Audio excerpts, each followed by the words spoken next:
BS chemistry classes आज आप लोगों के लिए लेके आया है बैलेंस बॉन्ड थ्योरी। आइए हम लोग जानते हैं बैलेंस बॉन्ड थ्योरी के बारे में, जो आपका एक मोस्ट टॉपिक है। आपका एक टॉपिक है जो हर एक एग्जाम में पूछा जाता है। आखिर हमें बीबीटी की जरूरत क्यों पड़ी? बीबीटी की जरूरत आखिर क्यों पड़ी? आइए हम इसको सबसे पहले जानते हैं। आप देख सकते हैं यहाँ पे, the formation of chemical bond can not be describe using the Lewis approach. मतलब पहले जो लुईस हमारा कॉन्सेप्ट आया था, लुईस चच्चा ने क्या नहीं डिस्क्राइब कर पाया? कोवैलेंट बॉन्ड को। उन्होंने कोवैलेंट बॉन्ड को बताया ही नहीं कि ये कोवैलेंट बॉन्ड है। और किसी भी एटम के बारे में, जैसे मान लीजिए हम एक हाइड्रोजन लेते हैं, इसका एक इलेक्ट्रॉन हो गया, अनदर एक हाइड्रोजन लेते हैं, इसका एक इलेक्ट्रॉन हो गया। तो उन्होंने जब इस बॉन्ड को, जो हम लोग की शेयरिंग पेयरिंग इलेक्ट्रॉन का एक बॉन्ड का फॉर्मेशन होता है, शेयरिंग पेयरिंग इलेक्ट्रॉन से जिस बॉन्ड का फॉर्मेशन होता है उसको कोवैलेंट बॉन्ड बोला जाता है। तो उस कोवैलेंट बॉन्ड की कोवैलेंट बॉन्ड है। उन्होंने लुईस ने यह बताया ही नहीं क्या कि ये कोवैलेंट बॉन्ड है। ठीक है। Chemical bonding the valence shell electron pair repulsion theory. और आ जाइए, इसके बाद आया था क्या? Valence shell electron pair repulsion theory. वेबसर, जिसे यहाँ पे BSEPR वेबसर थ्योरी के नाम से हम लोग जानते थे, यह भी थ्योरी आई फेल कर गई। आखिर इसे क्या नहीं बताया था? इस थ्योरी ने आखिर क्या नहीं कहा कि आपका जो बैलेंस बॉन्ड थ्योरी के आने की, मतलब बैलेंस बॉन्ड थ्योरी ये भी फेल कर गई। ऐसा क्या कंडीशन आया? मानते हैं कि लुईस स्ट्रक्चर ने आपका क्या नहीं बताया था? लुईस स्ट्रक्चर ने आपको किसी भी इलेक्ट्रॉन की बॉन्ड लेंथ के बारे में भी नहीं बताया था। किसके बारे में नहीं बताया था? बॉन्ड लेंथ के बारे में।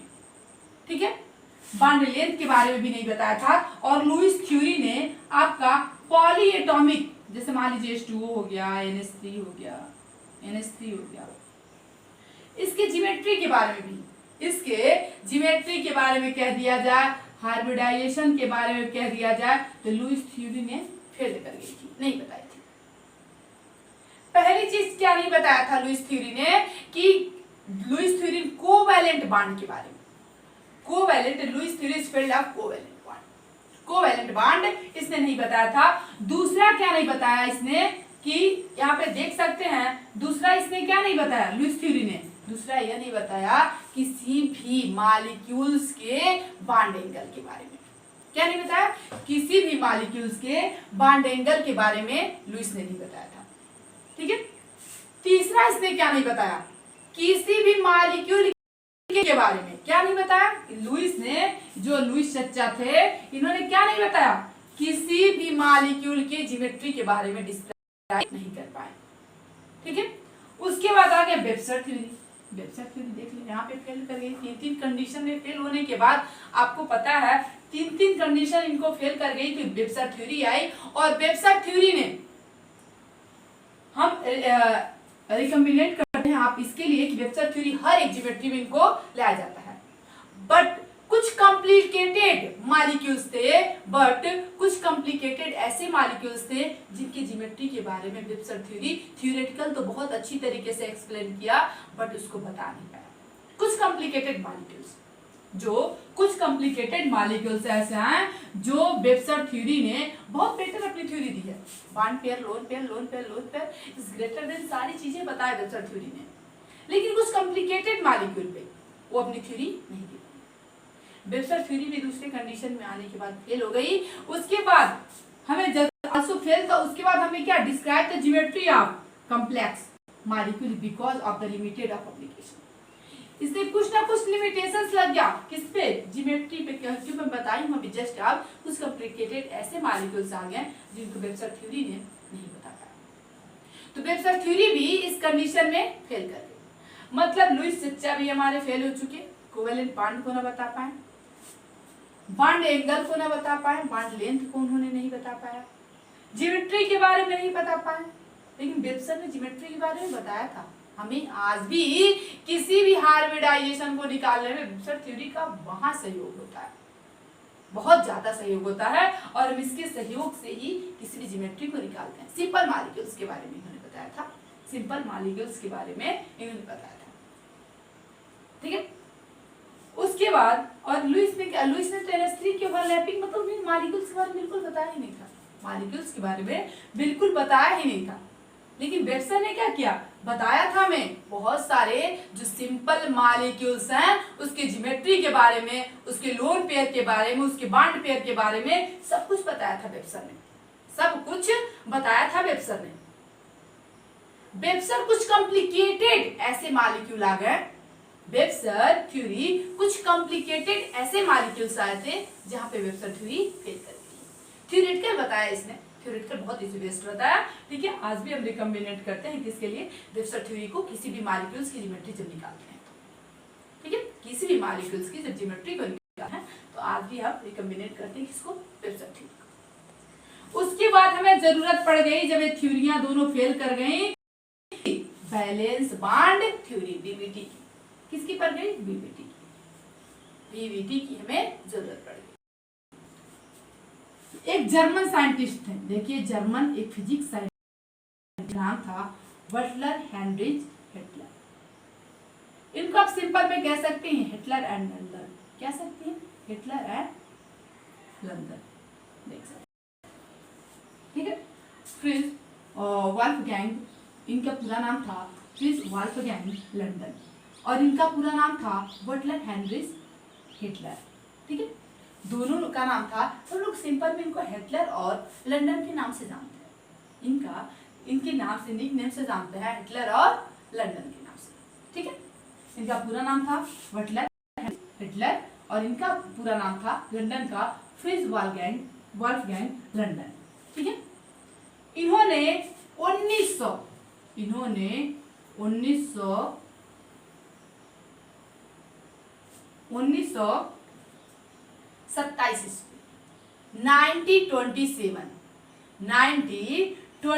में डिस्कवर किया, क्या, बैलेंस बॉन्ड थ्योरी को इनिशिएट किया, किसको, बैलेंस बॉन्ड थ्योरी को लाया, ठीक है। किसमें, 1927 ईस्वी में, 1927 ईस्वी में क्या लाया, बैलेंस बॉन्ड थ्योरी को, किसने, हिटलर और लंदन ने इनिशिएट किया, ठीक है। जब दोनों थ्योरी हमारी फेल कर गई, चाहे लुईस थ्योरी थी और यहाँ पे वेब्स्टर थ्योरी थी, जब दोनों थ्योरियां फेल कर गई तो तीसरी थ्योरी कौन, फिजिक्स के, जर्मन के फिजिक्स के एक साइंटिस्ट थे जिनका नाम था हिटलर और लंदन, दोनों ने इनिशिएट किया था 1927 में, किस थ्योरी को, बीबीटी को, बैलेंस बॉन्ड थ्योरी को, बैलेंस बॉन्ड थ्योरी। इन्होंने देखिए वेब्स्टर थ्योरी इलेक्ट्रॉन के अगर बता दिया होता, इलेक्ट्रॉन की ओवरलैपिंग के बारे में सारी चीजें मॉलिक्यूल्स, उन्होंने सीधे क्या किया था, ज्योमेट्री को पॉपुलराइज किया था। उन्होंने सिंपल मॉलिक्यूल की ज्योमेट्री के बारे में बता दिया था, ये बता दिया था कि lone pair, bond pair, lone pair मतलब कौन is the most greater than is the most stable energy, सारी चीजों के बारे में बताया था। लेकिन इलेक्ट्रॉन की ओवरलैपिंग के बारे में वेब्स्टर थ्योरी बता दिया होता, फेल नहीं किया। इलेक्ट्रॉन अगर कह दिया जाए उसके बारे में तो वह इलेक्ट्रॉन फेल नहीं की होती, ठीक है। आइए जानते हैं उसके have the given this theory is focus on the following concept. इस थ्योरी का किस पे फोकस मैक्सिमम था, इस थ्योरी का इन्होंने जब आए थे कौन, हिटलर और लंदन ने, जो 1927 में जिस थ्योरी पे एक कॉन्सेप्ट इन्होंने निर्धारित किया, मुझे इस पे एक टॉपिक लिया कि मुझे सबसे पहले किस पे बताना है, फिर किस पे बताना है, फिर किस पे बताना है। इन्होंने सबसे पहले बताया था एटॉमिक ऑर्बिटल, इन्होंने क्या बताया था सबसे पहले, एटॉमिक ऑर्बिटल के बारे में इन्होंने सबसे पहले बताया था एटॉमिक ऑर्बिटल, मतलब वही एस में कितने ऑर्बिटल होते हैं, इसका शेप क्या होता है, इन सारी चीजों के बारे में जो हम पहले पढ़ चुके हैं, शेप के बारे में, वही सारी चीजें कौन बताया था, एटॉमिक ऑर्बिटल के बारे में बताया थे कौन, सबसे पहले हिटलर और लंदन। दूसरा चीज इलेक्ट्रॉनिक कन्फिगरेशन ऑफ एलिमेंट्स, इन्होंने इलेक्ट्रॉनिक कन्फिगरेशन बताया था किसके बारे में, एलिमेंट्स के इलेक्ट्रॉनिक कॉन्फ़िगरेशंस के बारे में बताया था, ठीक है। किसने बताया था, हिटलर और लंदन, ठीक है। दूसरा कॉन्सेप्ट इनका था। तीसरा कॉन्सेप्ट ओवरलैपिंग ऑफ एटॉमिक। तो इन्होंने क्या बताया था, सबसे जो मोस्ट उन्होंने यही नहीं बताया था कि इन्होंने बताया था किसके बारे में, ओवरलैपिंग। किसके बारे में ओवरलैपिंग, एटॉमिक ऑर्बिटल, एटम के ऑर्बिटल के ओवरलैपिंग के बारे में इन्होंने बताया था। जैसे मान लीजिए यहाँ पे हम लोग जानते हैं कि एस ऑर्बिटल है, प्लस एस ऑर्बिटल होता है, स्फेरिकल होता है। अगर एस ऑर्बिटल अगर हमने लिया ओवरलैप कर रहा है, यह इसके ओवरलैपिंग के बारे में जितना ओवरलैप कर रहा है, ओवरलैपिंग करके एक बॉन्ड का फॉर्मेशन करते हैं जो कोवैलेंट बॉन्ड कहलाता है। ओवरलैपिंग करके ही ये एक बॉन्ड का फॉर्मेशन करते हैं जिनको कोवैलेंट बॉन्ड। अब उसने किसने बारे में बताया था, हार्बिडाइजेशन ऑफ एटॉमिक ऑर्बिटल। उसके बाद इसने बताया था क्या, हार्बिडाइजेशन ऑफ एटॉमिक ऑर्बिटल। ठीक है, बहुत सारी थ्योरी इसी में दी ओवरलैपिंग के बारे में, एटॉमिक ऑर्बिटल के ओवरलैपिंग के बारे में। S overlapping, S P overlapping, P pi overlapping, ये सारी चीजों के बारे में मोस्टली डिस्कस किया था। मोस्टली डिस्कस किया था किसके बारे में, एटॉमिक ऑर्बिटल के ओवरलैपिंग के बारे में, कि ओवरलैपिंग कैसे किया जाता है और कैसे कितना ज्यादा ओवरलैपिंग होगा उतना ही ज्यादा स्ट्रांग वह ऑर्बिटल होंगे, वह एटम माने जाएंगे। ठीक है, ज्यादा से ज्यादा जितना ज्यादा ओवरलैपिंग होगा उतना ही ज्यादा क्या स्ट्रांग वह बॉन्ड बनेंगे। ठीक है, जैसे हाथी है, ठीक है, नेक्स्ट मैं बताती हूँ। ये हाथ है, इसका जितना अगर मान लीजिए अगर कोई गिर रहा है, अगर मुझे उसको वहां से उठाना हो, मान लीजिए किसी पोखरे में कोई गिर रहा है, ठीक है, पोखरे में अगर पकड़ लेंगे तो उसको खींच लेंगे, नहीं खींच पाएंगे। इतना पकड़ेंगे तो बेचारा छूट जाएगा, नीचे चला जाएगा। छत से ही गिर रहा मान लो कहीं से भी, ठीक है, इतना पकड़ेंगे तो गिर जाएगा, सही है, क्योंकि पकड़े नहीं है ना, तो उसको खींच पाएंगे, खुद ही गिर जाएंगे। और खुद ही गिरने के चक्कर में उसको पकड़ेंगे नहीं, बेचारे मतलब गिर ही जाएगा वो तो। ठीक है, तो हम लोग क्या करेंगे, जितना ज्यादा अगर इसको आधा पकड़ते हैं, आधा अगर पकड़ेंगे, मान लीजिए इसको आधा कर रहा है, तो क्या अगर आधा पकड़ेंगे तो हम उस खींचने की सहायता है कि हम खींच पाएंगे, अगर आधा नहीं पकड़ा गया है तो हम खुद ही चले जाएंगे। तो जितना हम ज्यादा से ज्यादा ओवरलैपिंग, मतलब जितना ज्यादा अगर पकड़े हुए हैं इस बॉन्ड को, उतना ज्यादा जो मूड बनेगा। जितने एटम में, एटम के ऑर्बिटल में जितना ज्यादा ओवरलैपिंग होगी उतना ज्यादा ही मोर स्टेबल बॉन्ड होता है। अभी आपने जाना इसके बारे में, हिटलर और लंदन के बारे में, जिस थ्योरी पे उन्होंने दिया था। आइए कुछ हम लोग के बारे में जानते हैं जो मोस्ट इंपॉर्टेंट है। अब हम लोग जानते हैं किसके बारे में, postulate of BBT, postulate of valence bond theory. अब आप लोग सोच रहे होंगे मैंने पासुलेट आपके बताया है, ऐसा कुछ जो भी समझे। तो थ्योरी आप अगर कह दिया जाए, जो थ्योरी बताई जाती है पूरे, मतलब अगर बैलेंस बॉन्ड थ्योरी की, तो थ्योरी बहुत लंबी है और उसकी पूरी थ्योरी की कह दिया जाए जो निचोड़ होता है। जैसे मान लीजिए अगर आपसे कह दिया जाए, जैसे आपका नाम कुछ भी समझिए, मान लीजिए आदित्य, तो आदित्य अगर नाम है आपका, तो कोई बता दिया कि आदित्य के घर पे जाना है, और किसी ने बताया कि इस गांव में इसके पापा का नाम यह है, हमें इनके घर पे जाना है, मतलब उस आपको क्या कहेंगे तो वही बात, लेकिन उसको घुमा के, ठीक है, उसको घुमा के कहना तो थ्योरी में कन्वर्ट हो जाती है। पासुलेट, पासुलेट मतलब पूरी थ्योरी में जो कही जाएगी, पूरी थ्योरी की जो कहानी होगी वो सिर्फ एकदम पॉइंट में आपको बता दिए जाएंगे, इसमें कुछ पॉइंट के अंतर्गत आपके आ जाएंगे, किसमें, पासुलेट में। तो आइए हम पासुलेट को समझते हैं, पासुलेट को समझते हैं। अभी तक हमने जाना थ्योरी में किसने, हिटलर और लंदन ने दिया था 1927 में, अपने किस किस चीजों के बारे में मोस्टली उसने बताया था, ये सारी चीजों के बारे में हमने जाना। अब कुछ उसके पासुलेट के बारे में जान लेते हैं हम लोग कि उसने किस पे दिया था, ठीक, उसने किस किस चीजों पे अपनी ओवरलैपिंग के बारे में, या जो उसने पासुलेट उसने क्या बताया था एटॉमिक ऑर्बिटल के बारे में, चाहे इलेक्ट्रॉनिक कॉन्फ़िगरेशन एलिमेंट्स के बारे में, ये किस किस चीजों को ओवरलैपिंग के बारे में क्या बताया था, हाइब्रिडाइजेशन के बारे में क्या बताया था, उसने किस चीजों के बारे में डीपली स्टडी किया था, आइए जान। सबसे पहले देख लीजिए पहला पासुलेट इसका क्या है। पहला postulate, a covalent bond is form of overlapping is two half valence orbital is given. आप देख सकते हैं यहाँ पे क्या कह रहा है, two half filled, two half filled, मतलब यहाँ पे एक कोवैलेंट बॉन्ड किसके बीच में, आप देख सकते हैं, जैसे हम लोग हाइड्रोजन ले लेते हैं, H2 ले लेते हैं, तो हाइड्रोजन 1 हो गया, हाइड्रोजन 1 का 1s1 होगा, हाफ फिल्डेड है, एक ही ऑर्बिटल में हाफ फिल्ड है कि नहीं, हाफ फिल्डेड है। एक हाइड्रोजन का इसका भी 1s1 होगा, तो मतलब अगर देखा जाए एटम को भरा जाए तो दोनों का क्या होगा, क्लॉकवाइज और हाफ फिल्डेड एटम हो गया। तो आप कह रहा है कि दो हाफ फिल्डेड बैलेंस आर्बिटल इसकी भिन्नता, मतलब कि क्या, इस ऐसे एटम हो जिसमें half fielded electron mostly involve, ठीक है।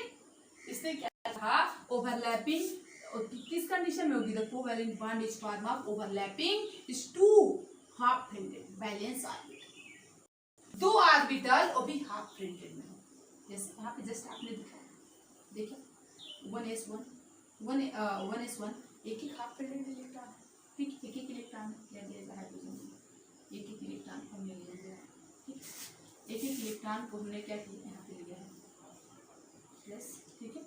आप इसने फॉर्मेशन क्या किया होगा, लैपिंग करके देख सकते हैं, ठीक है।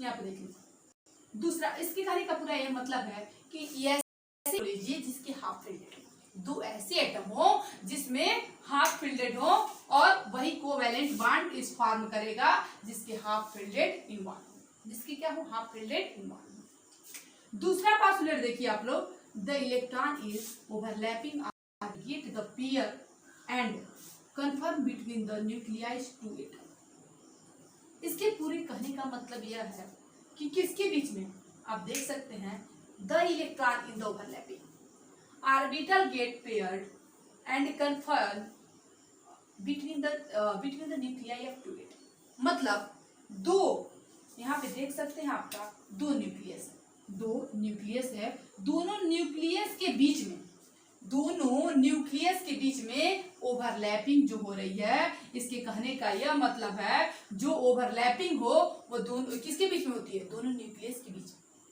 ये आप देख सकते हैं न्यूक्लियस के बीच की जो पार्टीशन है इसके बीच में ही क्या हो रही है, ओवरलैपिंग। यह न्यूक्लियस के बीच की जो पार्टीशन है इसके बीच में क्या हो रही है, ओवरलैपिंग, ठीक है।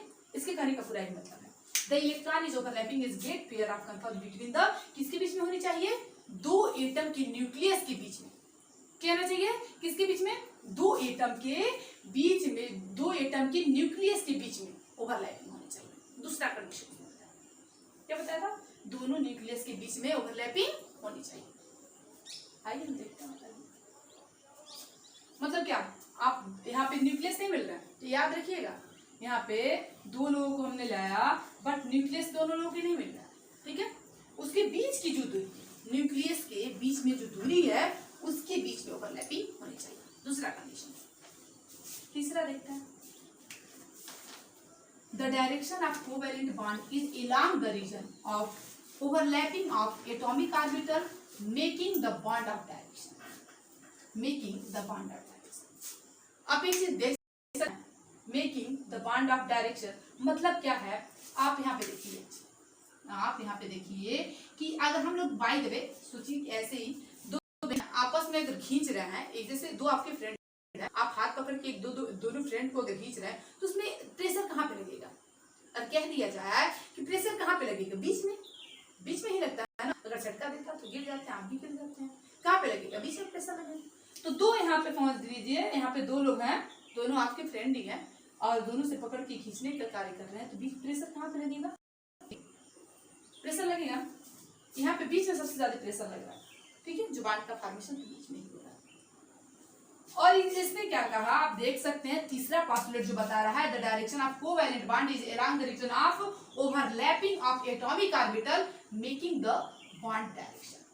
लेकिन यह कंडीशन इसमें तो होता है, कोवैलेंट बॉन्ड में यह कंडीशन बीच में फोर्स वो लगती है, ठीक है, लेकिन अगर आयनिक बॉन्ड की बात कर दिया जाए तो कहीं से भी अट्रैक्शन कर सकता है। जैसे मान लीजिए KCl, अगर Cl मान लीजिए हम कहीं पे K पे पॉजिटिव चार्जेस रख देते हैं, अगर हम Cl कहीं पे भी आता है तो तुरंत ही अट्रैक्ट करने की कोशिश करेगा, क्या करेगा, तुरंत ही अट्रैक्ट करने की कोशिश करेगा, किसको, चार्जेस को क्या करेगा, अट्रैक्ट, मतलब किसी भी बॉन्ड का फॉर्मेशन कर सकता है, वहां पे डायरेक्शन वो किधर से भी बॉन्ड का फॉर्मेशन कर सकता है, ठीक है, किसी भी डायरेक्शन में बॉन्ड का फॉर्मेशन कर सकता है। लेकिन यह कंडीशन कह दिया जाए कोवैलेंट बॉन्ड में नहीं है, कोवैलेंट बॉन्ड में क्योंकि वो शेयरिंग पेयरिंग ऑफ इलेक्ट्रॉन से बनते हैं, और क्या बीच में कह दिया जाए, इसमें बीच में ये जो फोर्स लगे जाते हैं ये न्यूक्लियस के बीच में ही फोर्स लगती है, और जितना ही फोर्स होता है आप देख सकते हैं बीच में ही लगे जाते हैं न्यूक्लियस के बीच में, ठीक है। आयनिक बांड में एनी डायरेक्शन हो सकते हैं। कहीं भी मान लीजिए अगर बांड बन रहा है तो आप इधर नहीं बांड बना सकते हैं, हाइड्रोजन और हाइड्रोजन के बीच में तो बांड बनेगा, इधर कोई एटम कितने बन सकता है, नहीं बन सकता, लेकिन इसमें बन सकता है। आयनिक बांड में अट्रैक्शन कर लेता है, अट्रैक्शन करके भी बांड का फॉर्मेशन कर सकता है, ठीक है। जानते हैं चौथा, the atomic orbital of valence shell with pair electron do not participate in the process of overlapping and do not contribute toward bond formation, they form of lone pair। ऐसे कोई बांड होने चाहिए, ऐसा कोई बांड होना चाहिए। देखते हैं, पहला इरेज कर रहे हैं, अगर आपको स्क्रीनशॉट लेना है तो ले सकते हैं, ठीक है। पहला इसको इरेज कर रहे हैं हम लोग।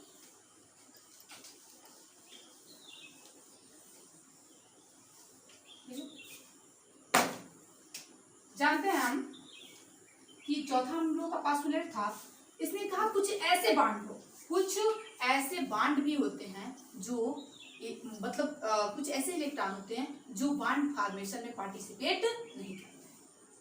वो कौन से बांड होते हैं? मान लीजिए हमने NH3 ले लिया, H2O ले लिया, H2O मॉलिक्यूल्स ले लेते हैं, जिसका स्ट्रक्चर अगर ड्रा करते हैं देख सकते हैं हमारा ये H2O का स्ट्रक्चर है, 194 डिग्री एंगल पे शो करता है, ठीक है। ये हमारा इसका है H2O स्ट्रक्चर।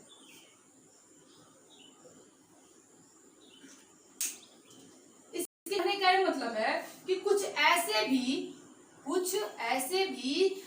इलेक्ट्रॉन होते हैं जो बांड में पार्टिसिपेट नहीं करते, लेकिन वो कौन से इलेक्ट्रॉन होते हैं? वो होते हैं लोन पेयर ऑफ इलेक्ट्रॉन। चौथे का कंडीशन है कुछ ऐसे इलेक्ट्रॉन होते हैं जो बांड में पार्टिसिपेट नहीं करते हैं, वो कौन से इलेक्ट्रॉन होते हैं? तो कौन से इलेक्ट्रॉन होते हैं? लोन पेयर ऑफ इलेक्ट्रॉन, जो किसी भी बांड में फॉर्मेशन नहीं लेते, उनका खुद का, वो खुद का कोऑर्डिनेट बांड बनाते हैं अपने बांड शेयरिंग से, क्योंकि सबसे हाईएस्ट इलेक्ट्रोनेगेटिव एटम होते हैं जिनके पास लोन पेयर ऑफ इलेक्ट्रॉन मौजूद होता है। जिनके पास लोन पेयर ऑफ इलेक्ट्रॉन मौजूद होता है वो कोऑर्डिनेट बांड बना सकते हैं, ठीक है। और एक कोवैलेंट बांड में पार्टिसिपेट नहीं करते हैं। जिसके पास लोन पेयर ऑफ इलेक्ट्रॉन मौजूद होता है वह इलेक्ट्रॉन, जो लोन पेयर वाला इलेक्ट्रॉन होता है, वह किसी बांड में पार्टिसिपेट नहीं करता है, ठीक है। यह हमारा चौथा पास्टुलेट बताया, यह हमारा चौथा पास्टुलेट बताया है। The atomic orbital of valence shell with the pair of electron do not participate नहीं करते हैं एटॉमिक ऑर्बिटल और वैलेंस शेल में the process of overlapping and hence do not the contribute of toward bond formation, they form of lone pair, ठीक है। यह lone pair एक ऐसे इलेक्ट्रॉन होते हैं जो कोवैलेंट बॉन्ड फॉर्मेशन में शेयर नहीं करते, बॉन्ड का फॉर्मेशन नहीं करते, ठीक है। आते हैं पांचवा हम लोग समझते हैं। Greater is the extent of overlapping is the bond form.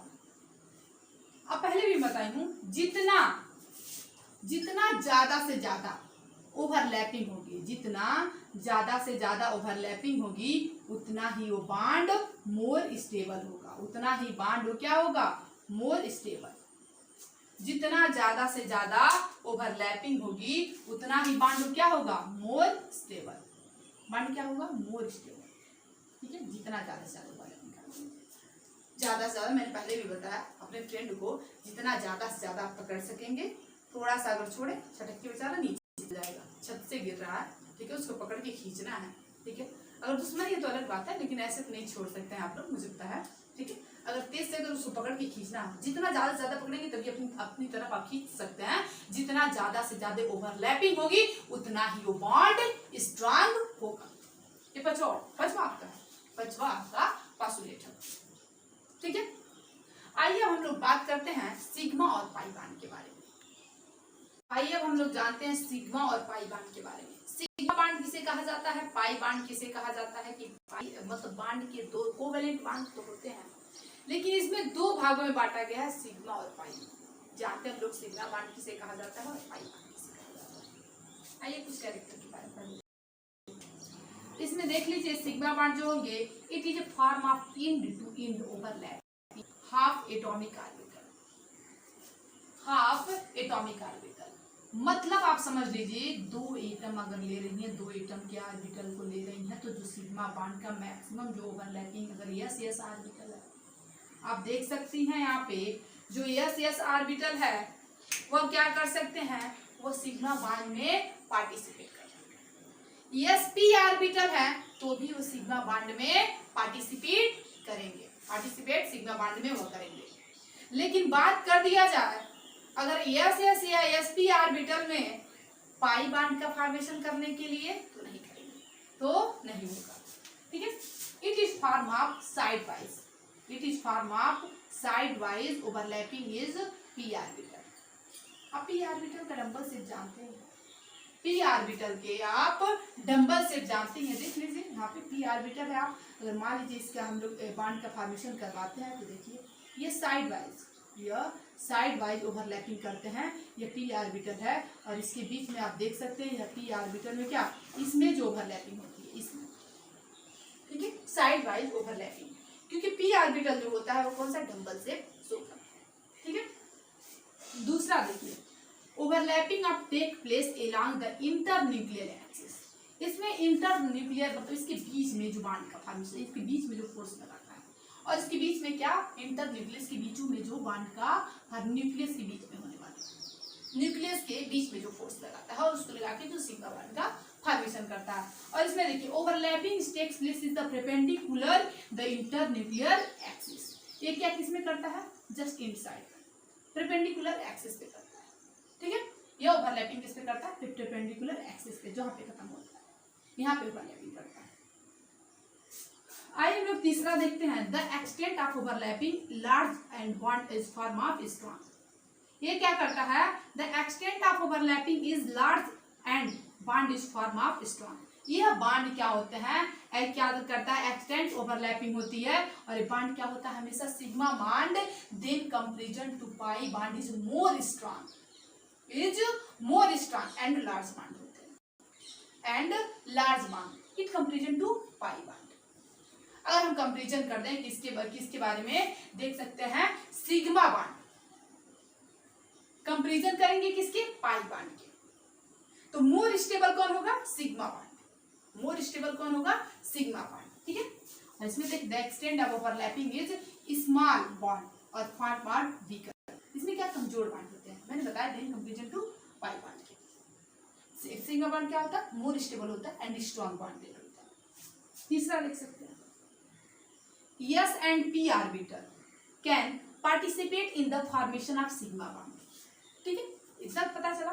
ये क्या करते हैं, S and P ऑर्बिटल मिलेंगे तो ये क्या करेंगे, सिग्मा बॉन्ड का फॉर्मेशन कर सकते हैं, but only the P orbital participate in the formation of pi bond. Only P orbital होना चाहिए, ओनली P ऑर्बिटल होना चाहिए किसमें, पाई बॉन्ड में ओनली P ऑर्बिटल होना चाहिए और वही क्या पाई बॉन्ड का फॉर्मेशन करेगा। ठीक है, आइए देखते हैं पांचवा, the bond can be present Elon.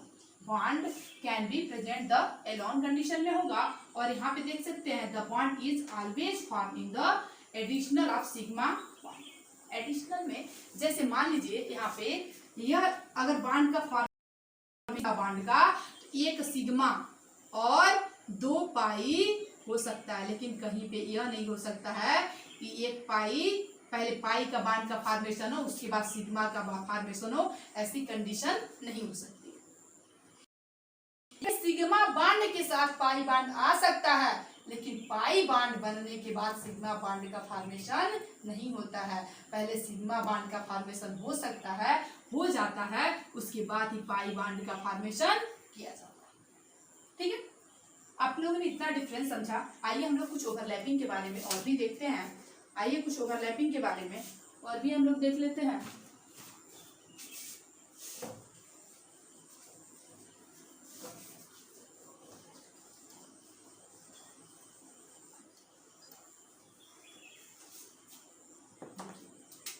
आपने देखा अभी तक ES प्लस दिया जाए इसमें बॉन्ड का फॉर्मेशन करने के लिए, S एंड P ऑर्बिटल है। एस एंड पी ऑर्बिटल है। आप देख सकते हैं यह अगर बॉन्ड का फॉर्मेशन कर रहा है तो एस एंड पी ऑर्बिटल, इसमें सिग्मा बॉन्ड का फॉर्मेशन हो सकता है एस पी ऑर्बिटल में, कोवैलेंट बॉन्ड का फॉर्मेशन यहाँ पे हो सकता है, कोवैलेंट बॉन्ड का यहाँ पे हो सकता है। जो एस पी आपका फॉर्मेशन की यहाँ पे देख सकते हैं, ये पी ऑर्बिटल, यस ये पी ऑर्बिटल है, इसमें अगर बॉन्ड की फॉर्मेशन कह दिया जाए तो ये कोवैलेंट बॉन्ड का फॉर्मेशन कर सकते हैं, is more stable yes S bond, yes yes yes yes B, ये भी बॉन्ड का formation is greater than is yes S bond, is more stable S P bond, is more stable is covalent bond of yes S bond. ठीक है, जो S S orbital होते हैं अगर कह दिया जाए मोर स्टेबल होते हैं than comparison to S covalent bond. ठीक है, आप देखते हैं हम लोग इसमें भी दो, एक तो होता है आपका इंड साइड बॉन्डेड का फॉर्मेशन करवाया जाता है, एक क्या होता है इंड साइड, यहाँ पे इंड साइड में ये पी ऑर्बिटल बॉन्ड का फॉर्मेशन करते हैं, और एक होता है इलेक्ट्रल, एक होता है जैसे कह दीजिए पी वाई का, पी वाई जेड का, पी एक्स पी जेड, आप तो तीनों आराम से नहीं। अगर बात कर दिया जाए इलेक्ट्रल कंडीशन, इलेक्ट्रल कंडीशन तो दिन comparison to your end by end bond p orbital is weaker than lateral, is weaker than lateral bond is weaker। जैसे मान लीजिए अगर बॉन्ड का फॉर्मेशन कर रहे हैं end by end कर रहे हैं, end by end कर रहे हैं तो थोड़ा सा फोर्स लगेगा, तो end by end इज कह दिया जाए एक्सिस, यहाँ पे बॉन्ड मतलब फोर्स लगेगा, और बात कर दिया जाए ऐसे जो लेटरल होता है ऐसे बॉन्ड का फॉर्मेशन, पाई बॉन्ड ऐसे अगर बॉन्ड का फॉर्मेशन कर रहे हैं दिन कंपेरिजन जो मोर स्टेबल, दिन कंपेरिजन इज मोर स्टेबल। ठीक है, यह है आपका बॉन्ड का, इलेक्ट्रल में बॉन्ड का फॉर्मेशन कर सकते हैं P orbital, and by and भी कर सकते हैं, एस पी भी कर सकते हैं और एस एस पी। ठीक है, ऐसे बॉन्ड के फॉर्मेशन आप देख सकते हैं कि एस एस ओवरलैपिंग भी हो सकता है, एस पी ओवरलैपिंग भी होता है, पी पी ओवरलैपिंग भी होता है। ठीक है, इससे भी P P is pi bond is formation आप देख सकते हैं। सबसे मोस्ट स्टेबल कौन सा आता है एस एस ओवरलैपिंग। ठीक है, अगर ये आपको वीडियो ज्यादा से ज्यादा अगर पसंद आया हो तो ज्यादा से ज्यादा लाइक सब्सक्राइब एंड शेयर कीजिए।